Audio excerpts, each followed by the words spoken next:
ուրիշի անուն ազգանունով գրեց եւ ինքը այնտեղ ասում է, որ ով է կազմակերպել մարտի 1-ը։ Ինքը գցում է Լևոն Պետրոսյանի վրա, բայց իրականում հիշում եք, չէ՞, միակ ծրագրային դրույթը 2008 թվի այս վիժվածքի ձևակերպումն էր, որ բոլոր ղարաբաղցիներին պիտի քշենք Հայաստանից։ Տականք էր ասում, տականք, բայց մեծ տականքը։ Մի րոպե, Անժելա, հա, ասում էր պիտի քշենք, նույնիսկ կանոններ չէր տալիս,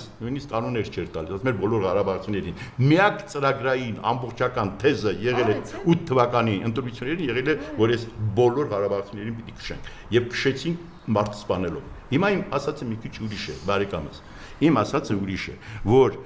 մենք պիտի կարողանանք թաց չորի ջոկել։ Սուտը մուտ, այսպես պրոտոկոլային խոսքեր չասենք, հասկանանք ռեալ պոլիտիկի դիրքերից, ինչն է խանգարում, որ ընդդիմությունը միավորվի։ Տեսնենք այն վիրուսները, որ այսօր այսպես մտել են, այսպես նենք խաղեր տալով